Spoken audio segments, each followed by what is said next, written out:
What's up, guys? When NFL fans and pundits discuss the greatest quarterback of all time, Joe Montana and Tom Brady are usually brought up first. Others like to throw in names like Peyton Manning and Arent Rodgers, but where's the love for Drew Brees, the king of consistency, the holder of all these incredible quarterbacking records? It gets tiring having Brees' name omitted from the GOAT discussion. As we're about to show you, the New Orleans Saints icon has done more than plenty to start earning some consideration. I'm Biondo, and today we present 8 reasons why Drew Brees may be the real GOAT. Don't forget to subscribe and put on your notifications because we post videos every single day. Every day is a new video, so you should definitely subscribe. It's a good idea. And a big shout out to Crispy Cheerios for suggesting this video. That's a good name. I like that one. If you're eating Cheerios right now, comment down below. Number 8, rings aren't everything. It's okay to argue the importance of Super Bowls when discussing the GOAT, but it's not everything. Nobody called Terry Bradshaw better than Tom Brady when the latter only had 3 rings compared to the former's 4. Nobody called Eli Manning better than Brett Favre and Aaron Rodgers. My knee. But when people bring up the GOAT discussion,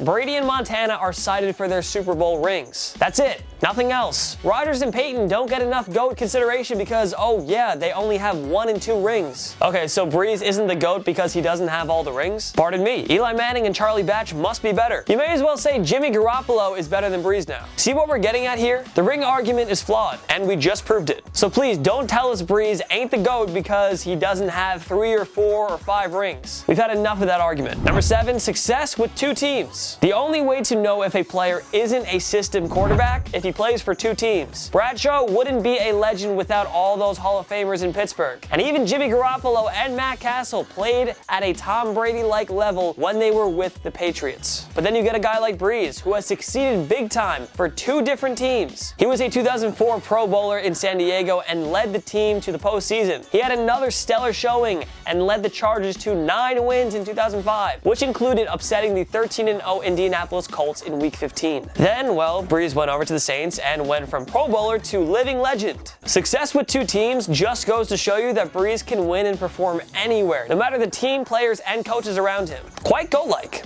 I would say. Number 6, conquering adversity. Brees required surgery on his right shoulder in 2006 after suffering a torn labrum. That scared teams when he hit free agency, and it's the reason why the San Diego Chargers opted to roll with Phillip Rivers and let Brees walk after the 2005 season. The Saints took the risk and gave Brees a 6-year deal worth $60 million. Now he was tasked with getting healthy and reviving his career. Brees also had to fix a long struggling team that was just returning to the Superdome 1 year after the devastating Hurricane Katrina. And so Brees had an MVP-like season and led the Saints to an NFC South Division title and a trip to the conference championship game. Now they fell to the Chicago Bears, but Brees had elevated a city that had endured so much tragedy already. Brees also had to carry the Saints through a dismal 2012 season. You know, that season when Sean Peyton and multiple players, coaches, and front office personnel were suspended because of the Bountygate scandal. Once again, Brees didn't let the adversity faze him. He still went out there and had another excellent season. Brees had to help a city heal through unspeakable tragedy and misery. He had to show the world that a gruesome shoulder injury wouldn't end his career. He had to work through a year of drama and tension in the organization, and it wouldn't knock him down. It's a sign of mental toughness and resiliency. Exactly what you would expect from a GOAT. Number 5, dude, where's my defense? Alright, so take multi-time Super Bowl champions like Joe Montana, Tom Brady, and Terry Bradshaw. Sure, these guys were great, but you should look at the supporting cast they had on defense. Brady doesn't win his first 3 Super Bowls without that dominant Patriots defense that shut down elite offenses like the Rams' greatest show on turf and the Peyton Manning-led Colts. And let's not forget about Malcolm Butler's game-saving interception in Super Bowl 49. They were about to lose that game. Bradshaw needed the legendary Steel Curtain defense to propel him to 4 championships. As great as Montana was in crunch time, a great defense led by Ronnie Lott put him in position to ice many of his biggest victories. But with Brees, the Saints defense was terrible for the bulk of his prime years. Consider the numbers. 2011, 3rd worst yardage defense. 2012, 31st in scoring defense. 2014, 28th in scoring defense. 2015, dead last in scoring defense. 2016, 31st in scoring defense. Imagine if Brady didn't have a top 10 scoring defense for all those Super Bowl victories. If Montana didn't have Lott and Wright. If Bradshaw didn't have the Steel Curtain. Brees had horrible defenses on his side. That's why New Orleans somehow lost to the 7-win Seattle Seahawks in the 2010 wildcard round. That's why they let let Alex Smith lead a game-winning drive in the waning seconds of the 2011 divisional round. It's why they allowed the Minneapolis Miracle at the end of the 2017 NFC divisional round. In the postseason, Brees has gone out to put his team in position to win games. The defense responds by blowing it, not sealing it the way the 49ers did for Montana, the way the Pats did for Brady, the way the Steelers did for Bradshaw. Just imagine if Brees had a defense to help him out from 2010 to 2016.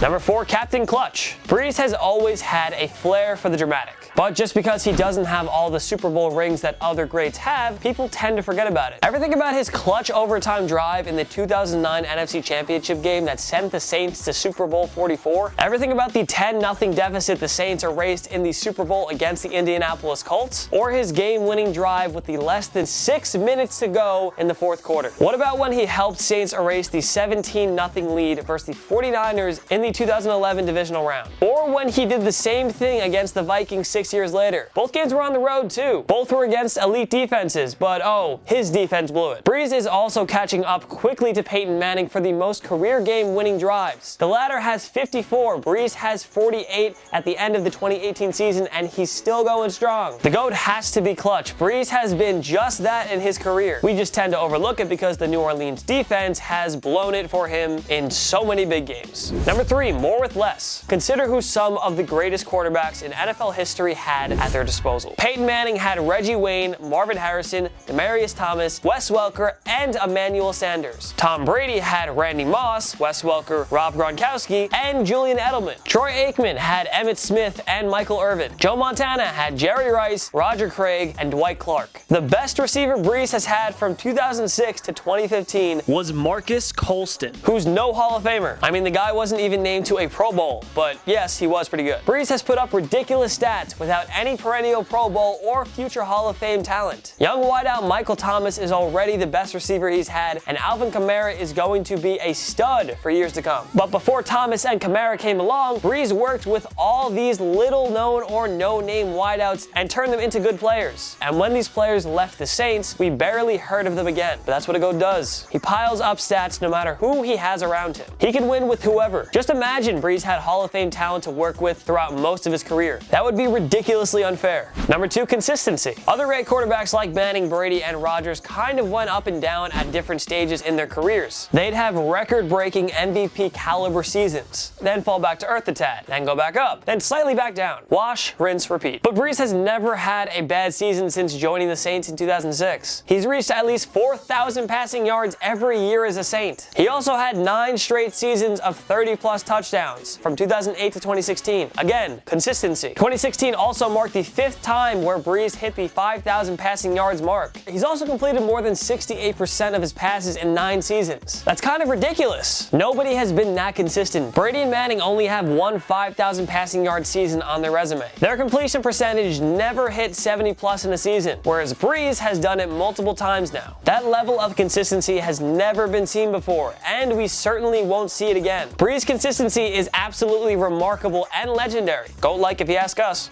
Number 1, number stats records and number stats records. How come we call Wayne Gretzky the greatest hockey player of all time? Oh yeah, he holds all the records. Why is Jerry Rice the best wide receiver of all time? Oh yeah, most receptions, receiving yards, and touchdown catches. But when it comes to quarterbacks, folks don't seem to think that having the best numbers is enough. But we argue that it is way more than enough. Brees broke Peyton Manning's record as the all-time passing yards leader early in the 2018 season. As Brees continues to pile up the numbers, it's safe to say nobody will ever catch him. Brees will also surpass Manning's NFL record of 539 touchdown passes. It's only a matter of time. Brees is already the all-time leader in career completions too, another record that probably won't ever be broken at this point. He also has the highest career completion percentage and the most consecutive games with a touchdown pass at 54, which is also an unbreakable Brees record. This guy has simply dominated the numbers games more than anybody else. Take team accomplishments out of the equation and nobody has done it finer than Brees. And that is why he deserves plenty of consideration